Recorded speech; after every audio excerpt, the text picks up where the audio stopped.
I'd like to welcome everyone this afternoon to the U.S. Business Forum, where we are going to have some really great panels, one focusing on aviation security and one focusing on aerospace supply chain management.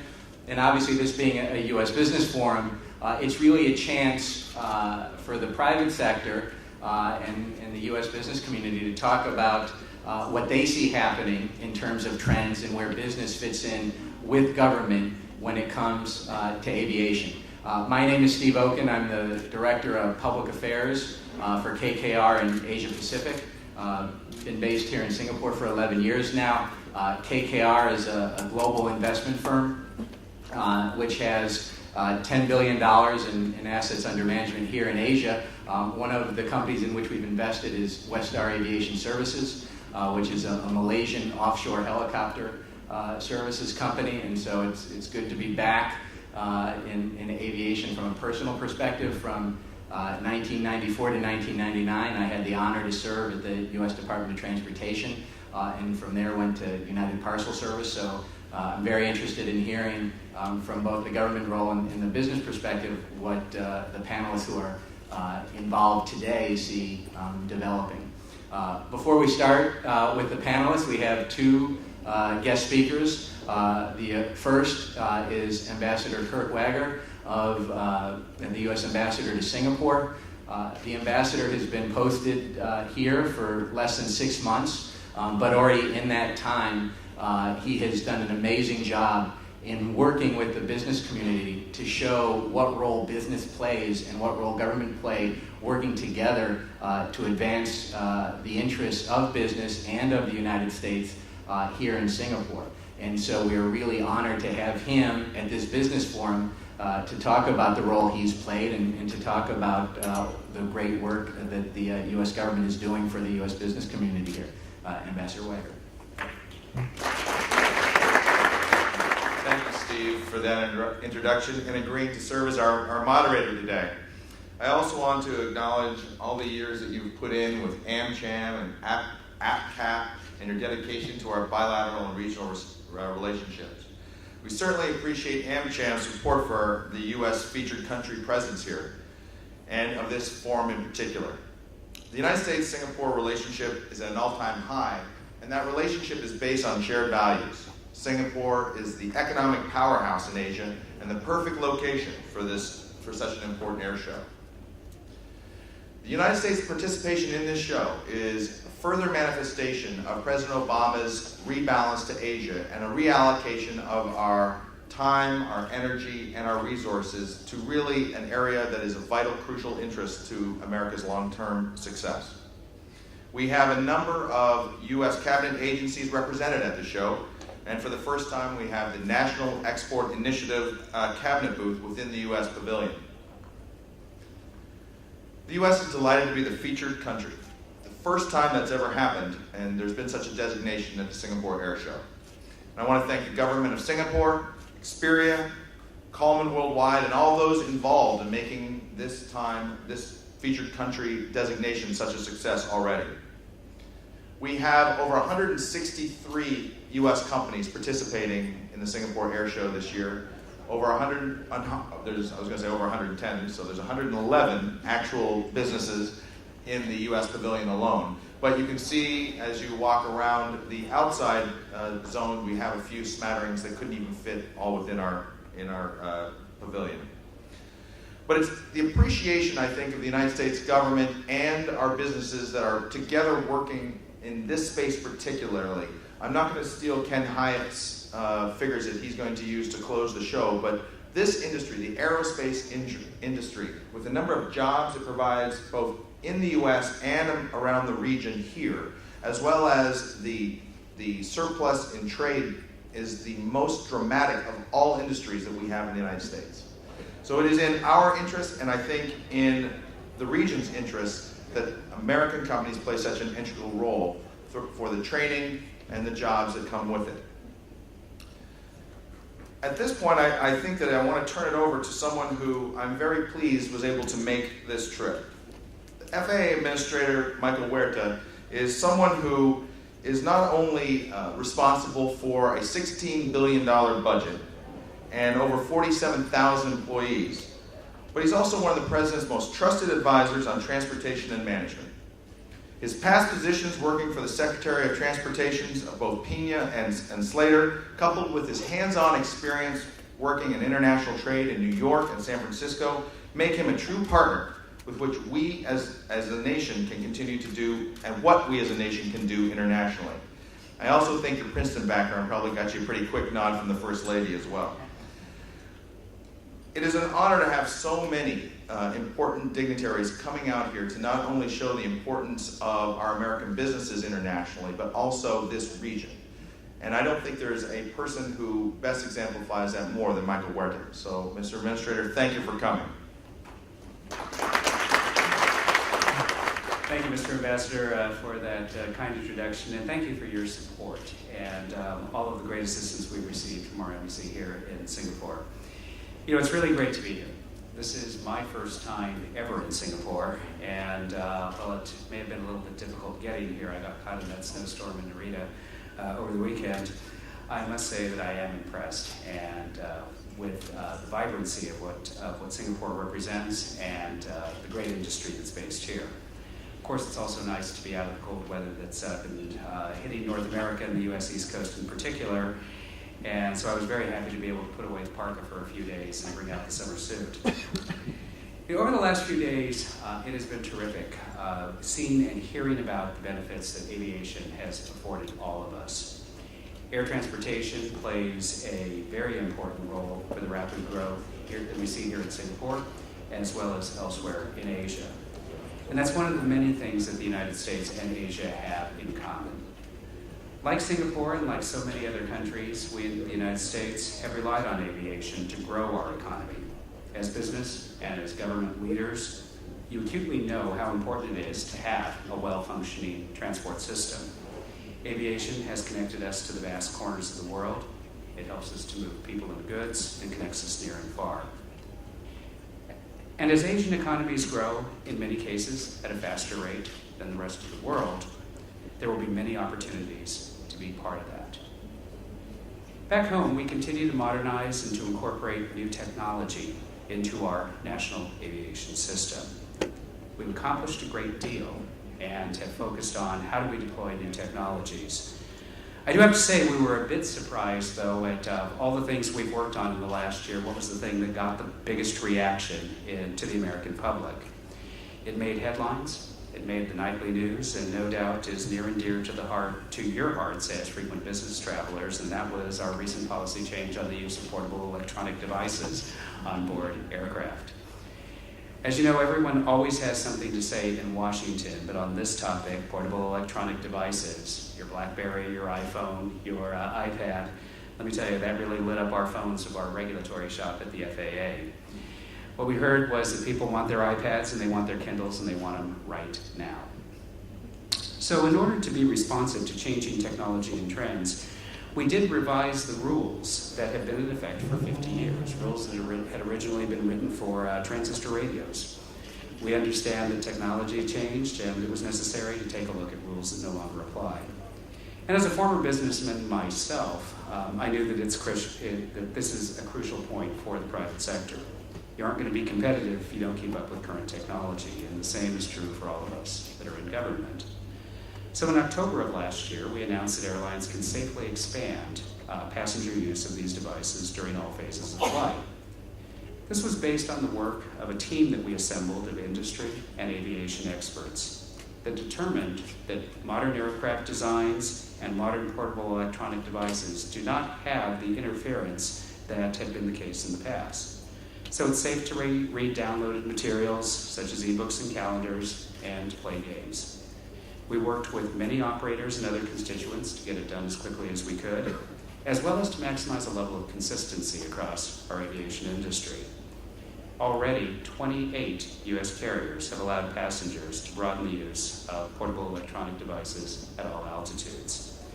So now, even though you may travel a lot in the United States, you can still keep your Sudoku skills razor sharp and practice while you're in the air, gate to gate. Now, during your travels, you probably noticed that the link between Asia and the United States grows stronger each and every day. As Asian economies continue to expand, we anticipate that air travel between Asia and the United States will remain one of the healthiest markets worldwide. Given the strong expansion, an open dialogue is more important than ever. To increase our ties with Asia, the United States is a member of Asia-Pacific Economic Cooperation, or APEC. As part of this, the Federal Aviation Administration is engaged with the APEC Transportation Work Group to facilitate advanced air traffic procedures and to help provide guidelines for aviation safety inspectors. This is just one example of how in a global world we share practices across our borders. As our ties grow and as the world becomes ever more interconnected, we have to ensure that both government and industry are engaged. It's vital that the government understands from industry how changes in the public sector can affect what happens in their operations. And it's crucial that industry hears why government makes the decisions that we do. One of the key components of this expansion is a strong foundation in aviation safety. It's our main priority at the FAA. We all face the challenge of how to accommodate growth while always raising the bar on safety. But we must recognize that these are not divergent goals. Ultimately, safety is good business. Modernization of the air traffic systems also play a role in making our skies safer. Better technologies and more efficient procedures increase aviation safety by making flying more efficient. And efficient operations save passengers and operators a lot of time and a lot of money. Back in the US, we're transforming the way we manage air traffic through NextGen, our next generation air transportation system. What this is an evolution from the ground-based radar systems that we've had for the last 50 years to a satellite-based system to move air traffic much more efficiently and much more safely. One of the key goals of my agency is to accelerate NextGen's implementation. It's moving air traffic more efficiently while at the same time reducing flight times and reducing emissions. This can have a direct impact on the safety of flight, and the industry is actively involved in all aspects of the program. One recent example is that we're improving the efficiency of communications between air traffic controllers and pilots through a program that we call Datacom, or data communications. It's one of the cornerstones of our next-gen evolution, and it's a game changer. Today, all of the communication that takes place between controllers and pilots is by voice, by radio. Datacom allows them to communicate through digital instructions that are passed on to pilots. But not only does the pilot receive the information, it goes directly to the flight management system of the aircraft. And what that does is it eliminates several steps and it reduces the potential for error. We're currently conducting a trial with United Airlines and several other carriers at Newark Liberty International Airport, serving New York, to test departure clearances. And we're getting much needed information that enables us to move the program forward. We're also focusing on our major metropolitan areas with a program we call Metroplex. It seeks to relieve congestion and to create greater efficiencies in our most congested airspaces. These are areas that often have multiple airports that need to be managed, one in conjunction with all the others. In these locations, we're successfully developing better and more efficient departure and arrivals and better service operations. These advancements all save fuel and they all save time, which is of keen interest to operators. The early phase of NextGen has focused on much needed upgrades to the basic infrastructure we use to run our airspace. We're close to completing the installation of a set of ground transceivers across the country for a program called Automatic Dependent Surveillance Broadcast, or ADSB. This technology will transmit aircraft location to controllers and other similarly equipped aircraft with a dramatically faster update than radar. It enhances safety, saves time, fuel, and money. Part of NextGen involves the integration of new users into the aviation system. mainly unmanned aircraft systems and commercial space operators. With this integration, safety is the thing that we care the most about. We successfully brought many other new technologies into our nation's aviation system over the last several decades, and I have no doubt we will do the same with unmanned aircraft. Both of these systems offer new opportunities for global aviation. With our tremendous growth in air traffic across the globe, we have to continue to modernize our systems. If we don't, the price we're going to pay is lost efficiency and economic productivity that will outweigh any of the costs of upgrades and changes. Aviation technology is changing, airline business models are changing, and we all need to be flexible. In today's world, our growth and upgrades must be done, however, in the context of responsible environmental policies. Since 2006, the FAA has worked with other governments, regional groups, and industry partners to research, develop, and to deploy alternative jet fuel. We support the Commercial Aviation Alternative Fuels Initiative, or CAFI. In fact, several Asian countries have also participated.